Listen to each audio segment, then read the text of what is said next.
Welcome. My name is Ilissa Miller. I'm a passionate industry advocate, a public relations consultant, and a member of the Internet Infrastructure Coalition, which we call I2 Coalition, the same name as the website, i2coalition.com. And today's program unveils and celebrates the launch of the VPN Trust Initiative. Our panelists today will provide you with insights into consumer virtual private networking, VPN challenges, and the best practices that the I2 Coalition's working group have addressed in the framework guidelines. We call this the VTI principle, short for VPN Trust Initiative. And today's panelists include Christian Dawson, who's I2 Coalition's group's board of directors member. He's a former board chair. He's part of the I2 Coalition staff and co-founder and executive director. So it's an honor and a pleasure to have you here, Christian. David Hamilton is also with the I2 Coalition. He's the communications manager, and he will be participating in our conversation today. And we also have panelists including Vytautas, Kaziukonis, founder and the Chief Executive Officer of Surfshark, Harold Lee, Vice President at ExpressVPN, Terry Myers, Vice President of Marketing at NetProtect, and Laura Tyrell, Head of Public Relations at NordVPN. Now, the VTI Principles is an industry-led and member-driven consortium of leading VPNs that offers a comprehensive set of best practices for VPN, virtual private network providers, that bolster consumer confidence and provider accountability, and ultimately increases VPN adoption and access to the technology benefits. Now, founding members of the VTI initiative include 5 companies. You see some of them here today: ExpressVPN, NordVPN, ViperVPN, Surfshark, and NetProtect. And those VPN brands include Encrypt.me, WLVPN, SugarSync, IPVanish, StrongVPN, Overplay, and SaferVPN, and more. And what we're talking about is this framework that this group of industry experts voluntarily put together to serve as best practices for consumer VPN providers. And the goals of this initiative is to set forth best practices that meaningfully protect the privacy and security of individuals when using VPN technologies. It offers a practical and policy guidelines for VPN providers, much like those that we'll hear from today, and offers policymakers, regulators, and civil society with realistic benchmarks for evaluating these technologies. The principles has 5 core areas that we will begin to explore in just a moment. They include security, privacy, advertising best practices, disclosure and transparency, and social responsibility. So let's get to it, Christian. Why is the I2 Coalition focusing on VPNs as an initiative? Well, let me start to answer that question by telling you a little bit about who the I2 Coalition is. We've been around for about 7 years, and we're a trade association that is built to build a singular voice for the people that build the infrastructure of the internet. What we mean by that is the people that rack and stack servers in data centers and build the types of companies that give you internet access in lots of different ways. That includes VPN companies, but writ large, we're also talking about cloud infrastructure providers. We're talking about domain registries and registrars. We're talking about web hosting providers, internet exchange points, edge providers. The list sort of goes on and on. We have been around for about 7 years, and our goal is to do more together than any one company can do apart to make sure that the industries of the internet survive and thrive. When we take a look at the internet industry, some people think of it as this thing that is amorphous. We use words like cloud. We use words like World Wide Web, and it seems like it's intangible, but really it's real people in real places working on real things, right? And so we try to bring education to communities that need it so that the internet infrastructure can continue to grow. Sometimes it's education, and legislators tend to need education because they, when they're trying to solve problems, can do so in tricky ways if they really don't understand how the nuts and bolts of the internet work. So if we can hold their hand and say, let us explain to you how this stuff actually works, they can come to solutions that are acceptable. A lot of people have preconceived notions that the internet's just a few big companies, when indeed that it's made up of a lot of small to medium-sized businesses, a lot of businesses that started in basements and dorm rooms. And so solutions that people have to try to address problems end up needing to have solutions to them that scale down. So we end up having conversations about how to make the internet a better, safer, stronger place in ways that scale down. Now let's talk about VPNs and why we decided to work on the VPN Trust Initiative.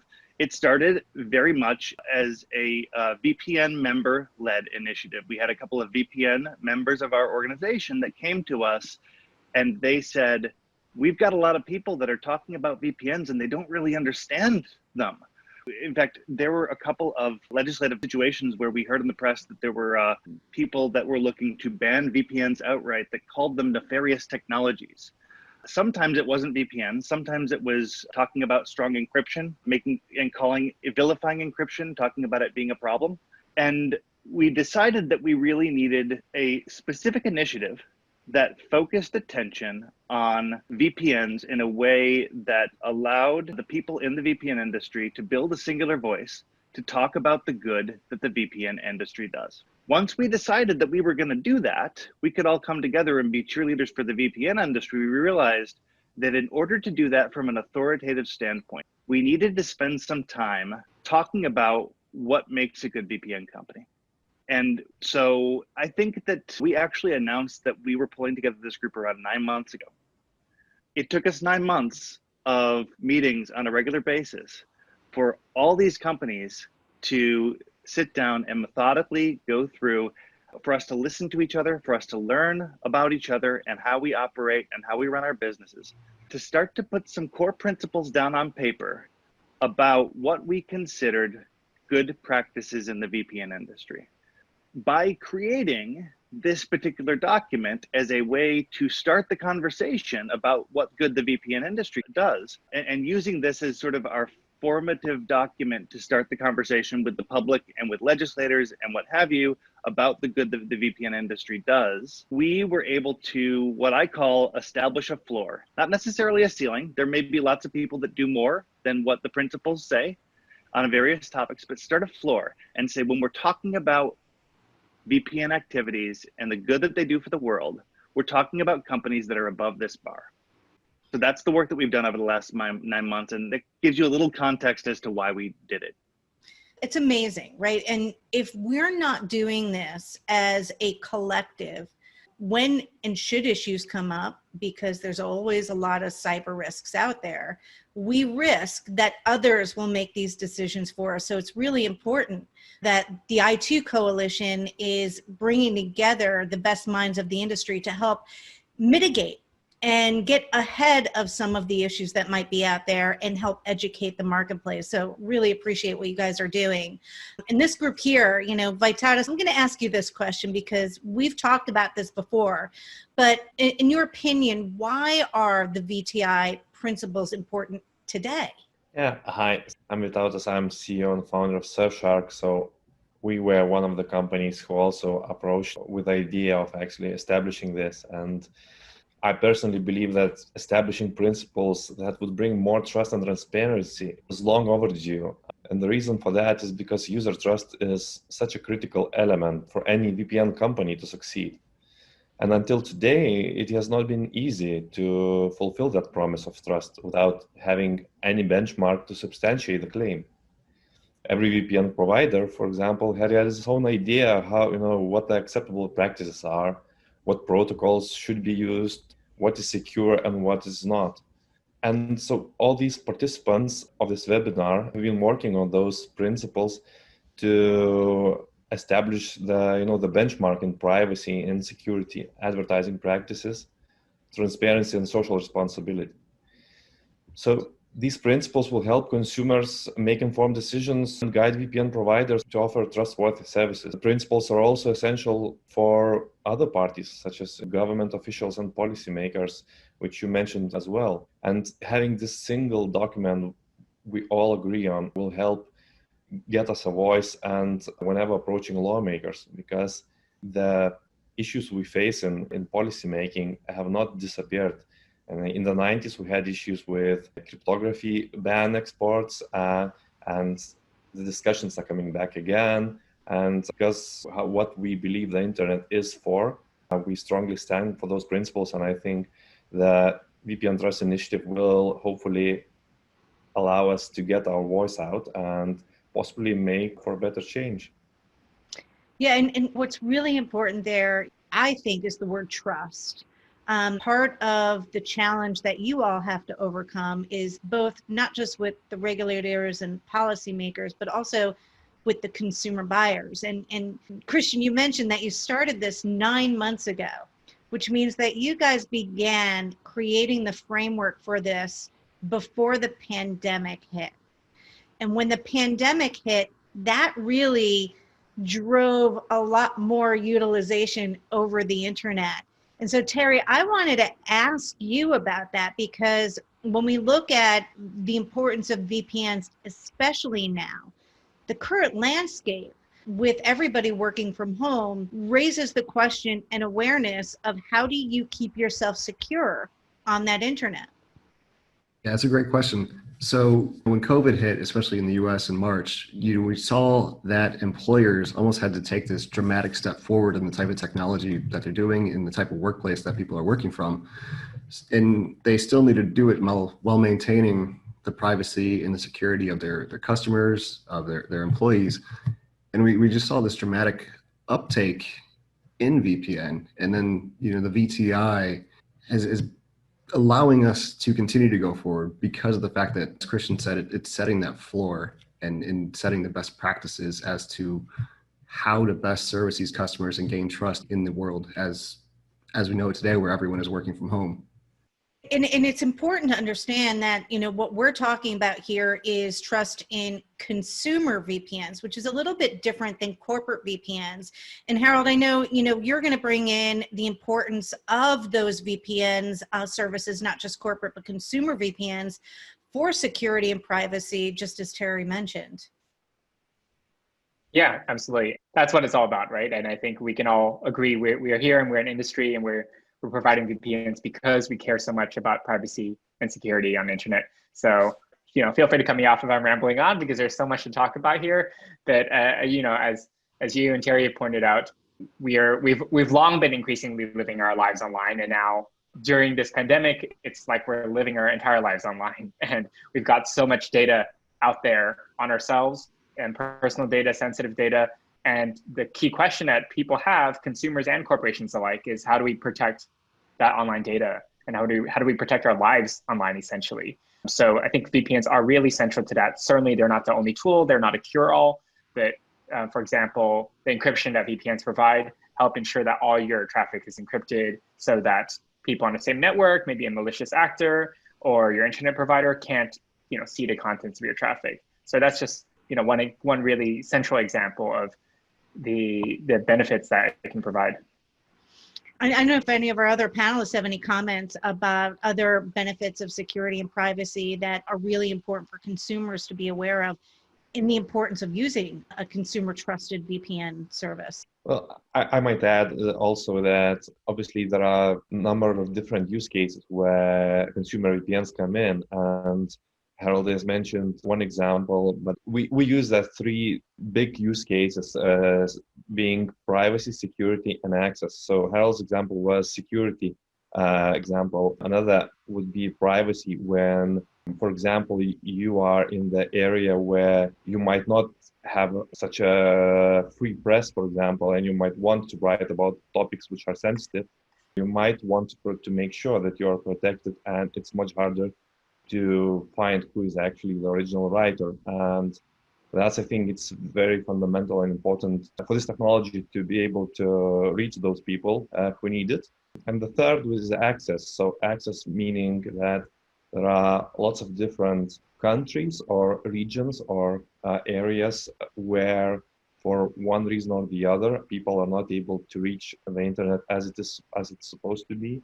It's still very divided. It's still very restricted, and I'm sure every one of you know plenty of countries who do that.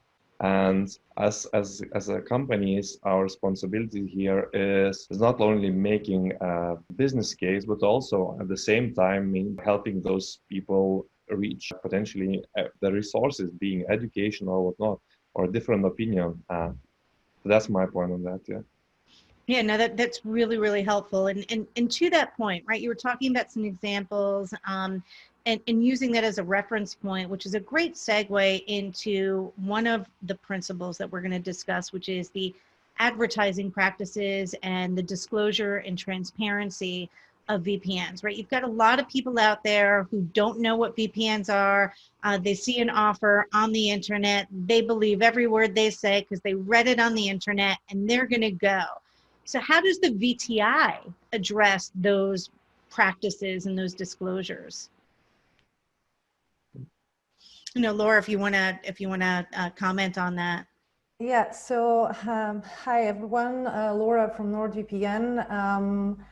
So yeah, as you mentioned, VPN industry is changing lately, perhaps for several years now. And if before VPNs were usually used by tech-savvy people, now it's a tool used by regular households. And another thing is that VPN market is expanding in general. There are a lot of new players entering the market. So in the final end, there is a huge variety of different VPN providers offering different benefits and different features.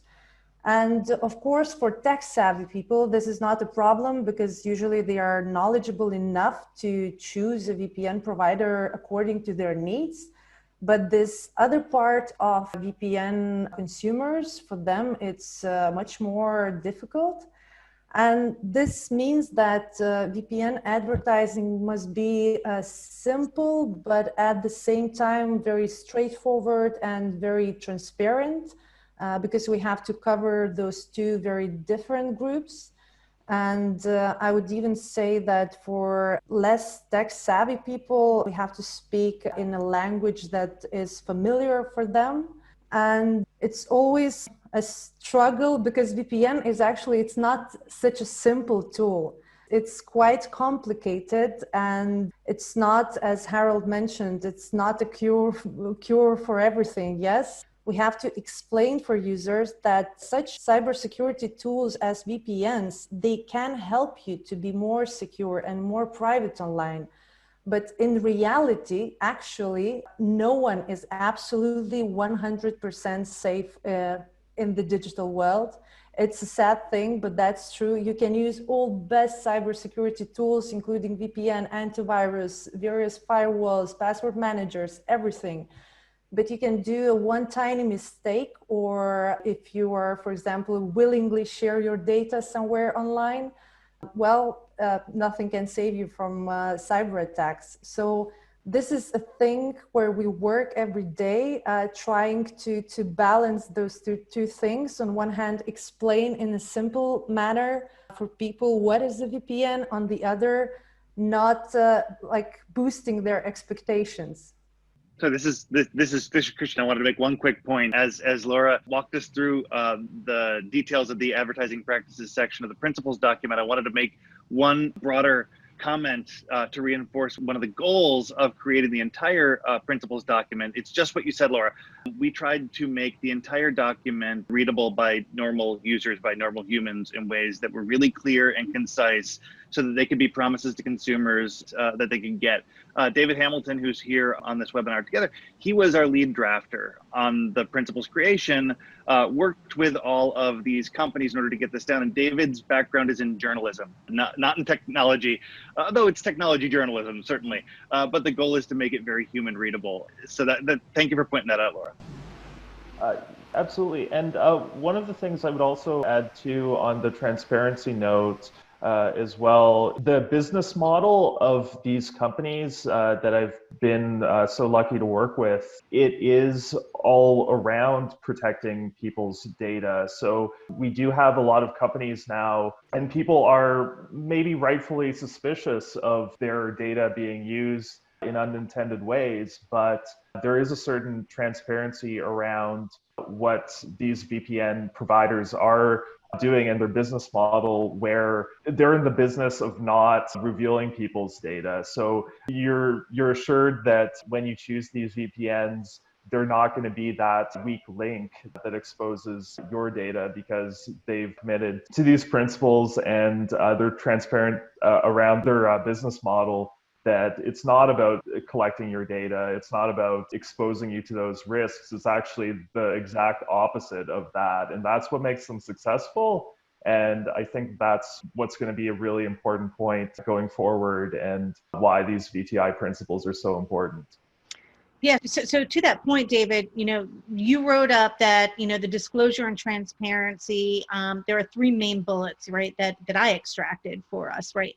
Disclose how data is used by their business and other business units and third parties. So be honest and clear about that.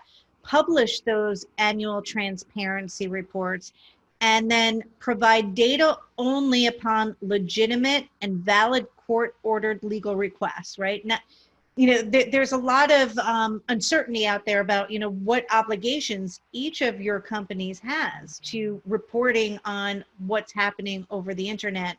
And so this helps to give the consumer a sense of, what your obligations are, but also a sense of security with what they're giving you as far as information about themselves and what you're going to do with that, right?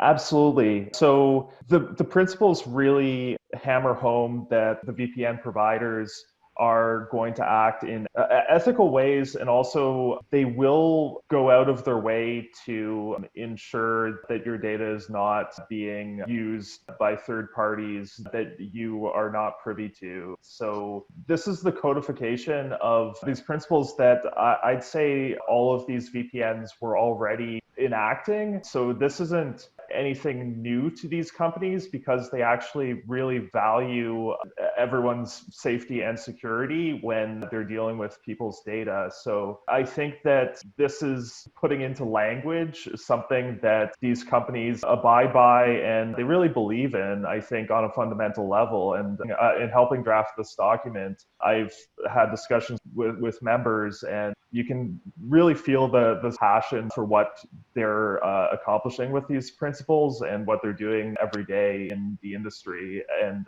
upholding these standards. Yeah, so you set me up for my segue, David, because I wanted to talk about VPN social responsibility, because there's so many different examples out there of the bad actors and the good actors. And I think that as we shift into some of these examples to give our viewers a really hands-on sense of what we're actually talking about. A lot of what we're positioning here is conceptual, but let's put it into some practice. So I'm going to hand it over to you, Harold. I know you and ExpressVPN, have a passion about that social responsibility. You want to share some insights? For sure. I mean, I think what we hear most from our users and from people we speak with is that they feel like they're losing control on internet, right? They're losing control to governments to decide what sites or services they can access. They're losing control to tech companies selling their data and using it in ways that they didn't intend. And I think the core of our social responsibility is to return that control. And that looks like different things for different segments. So Vytautas talked about maybe you're a sensitive individual. For example, ExpressVPN works with an organization called Frontline Defenders. They're activists in countries where it would be very dangerous for them to be tracked, for it to be obvious to their government what they're doing online. And it might be that sensitive, but it could also, social responsibility also just means, you're an average consumer of the internet. We want to make sure that you have control over who you're sharing your data with, who has access to that. And, that is the center and core of what we're doing. I mean, think about it, right? Everyone's homes are connected. How many of you have an Alexa or, a Siri device or something that can hear you and listen into you?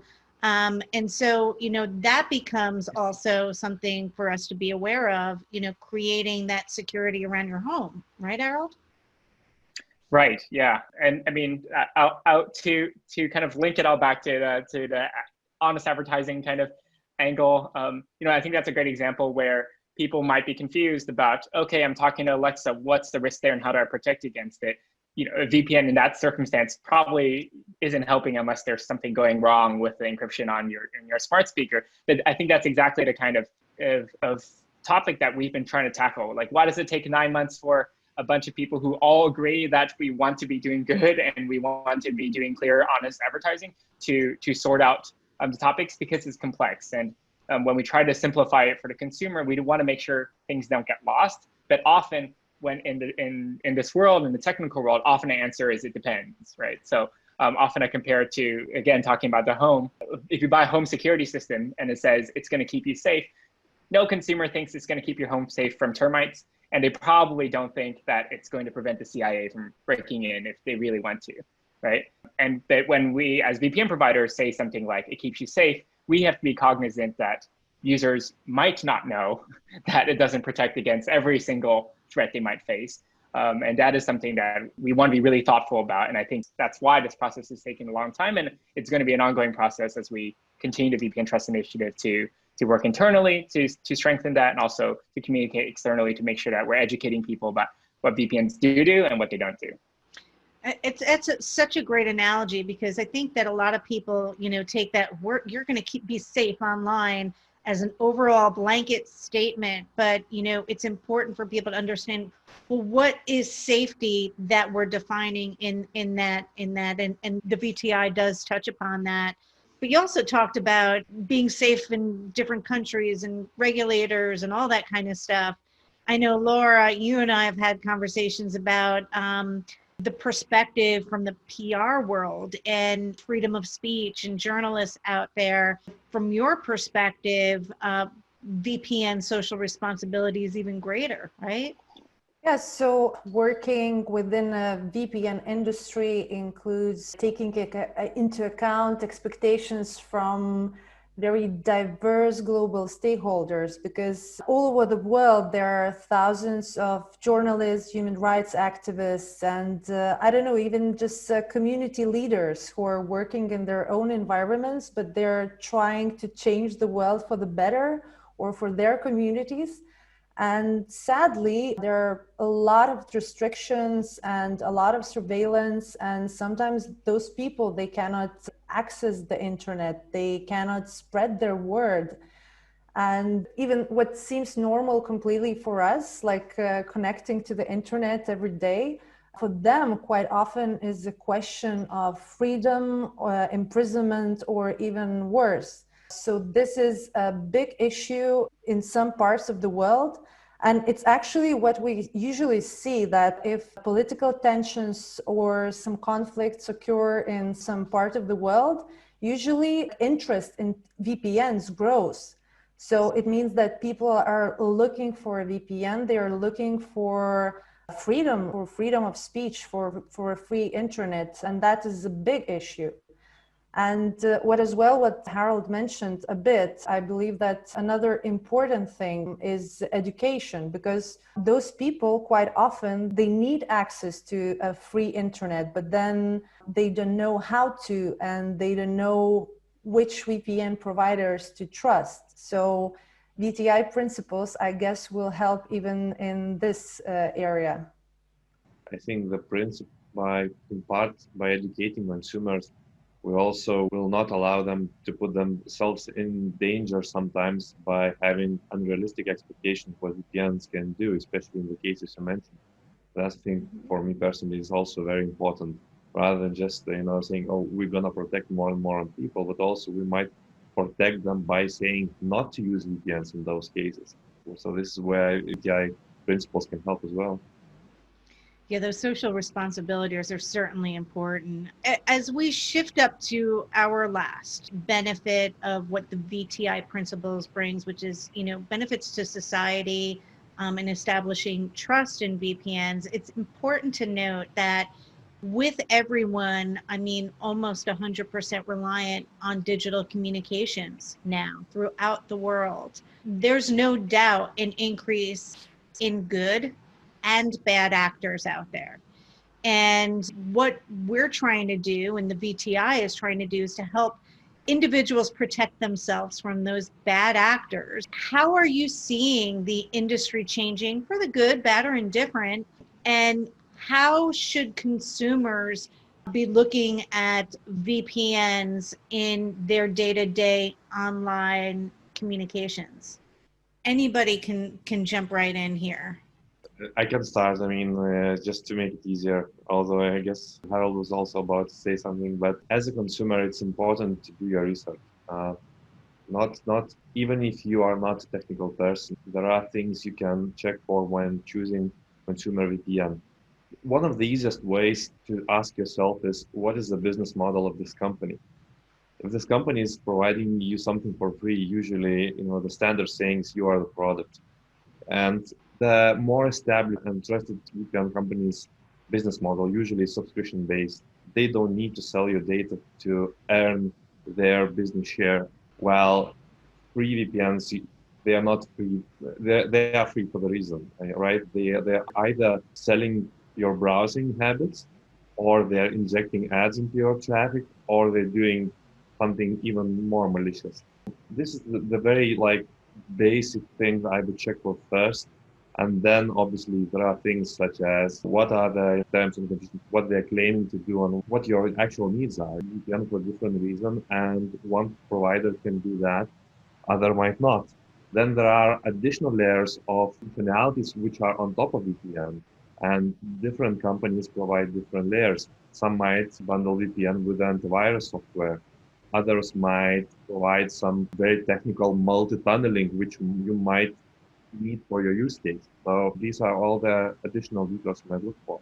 Yeah, I mean, if you think about as a user, right? If you are working for a company that requires you to use a VPN, there's a reason that they're requiring you to do that. And so think about yourself as an individual, as a consumer, and all of the information and exchanging of data for your personal family self that you're transacting now online, whether it's to a bank or to a social platform or browsing data. VPNs are protecting those businesses. Your personal family is a business, and using a VPN to protect your personal family business is equally important as a business would apply it. Anybody have anything else to add? I did want to say, I think we've made it sound very complex, but fortunately, once you pick the VPN provider, it's very simple. You download it, it's an app, you tap a button, you're good to go. So I don't want to scare people off as well, but I think to echo Vytautas' point, it is so simple to use, but it's worthwhile doing your homework before you actually choose a VPN provider that then you can kind of set and forget afterwards, hopefully. And I think one thing I would add as well is one thing we've been talking a lot about within the VPN Trust Initiative is the value of audits, right? So you don't just have to trust a VPN provider at its word. You can also trust the third parties that have had an opportunity to examine that VPN provider, examine its servers, its code, its processes. And that's something that is really something that you can look to as a standard of trust of whether you should trust a VPN or not, because there are these trusted third parties doing audits. One thing I would like to add is we've talked about people doing their homework. My hope is that the principles process has hopefully made it easier for you to do your homework. We have this document that you can review, and it can give you some thoughts as to what's important to you to make sure that as you look at the companies that are in this space, you can evaluate them based on their adherence to some of these principles. Not all VPN providers are created equal. And honestly, a lot of the principles on there are not specific to particular business models. So people approach things very differently. But it gives you a lot of things to think about when you're doing that homework. If you go to vpntrust.net, the principles are about 8 pages long. That can be heavy reading. There's also a 1-page summary that you can find. And if you just want to scan that, it gives you some ideas of what it is you can look into. Of course, we've also got companies that are within the VPN Trust Initiative, and their little badge tells you a lot. But no matter who you're looking at, you can take a look at the 8-page version of the one-page summary, and you can get some ideas on how you can do that research. I'd just like to add another point, though, that there are a lot of really interesting VPNs that make up the VTI too. Not everyone works under sort of a traditional VPN business model, if you could call it that. The VTI principles are written in such a way that there is a lot of innovation. There's a company that uses people's personal internet connections to sort of create a more granular VPN, which is extremely interesting. So they're able to do that while still adhering to the principles and using all of the best practices and stuff like that. So it would be really interesting, I think, for a lot of people to just check out who the VPN providers are on the website. Yeah, I think that's a really good point, David, because with the VTI, we're not trying to dictate how someone should run their business. We're not trying to stifle innovation. We're just trying to set that floor to ensure that the customer is choosing the right solution for them. Yeah, and remember, as consumers, free means that you're the product, right? As Vytautas mentioned, and it doesn't have to cost a lot of money. It doesn't cost a lot of money, but that protection, when you're paying, actually, it's an agreed term. You're trusting them with this information and that they're going to do and protect you online to the degree that they're promising that they do. All right. I am going to ask for any final comments. So I will call out your names and ask for you to make any closing statements about this process, about the VTI initiative, and anything you want our viewers to take away on our close. So I will start with you, Harold. Sure. I'll just say one thing, which is that, yes, it's the VPN Trust Initiative, but I think what we're all talking about is more than just VPNs. It is the very state of privacy, security, and freedom on the internet, and how do we advocate for those things. So I think something that we talked about earlier was the value of encryption, how critical that is. That is something that we're fighting for because that's how we protect our users, but it's foundational to security and privacy on the internet overall.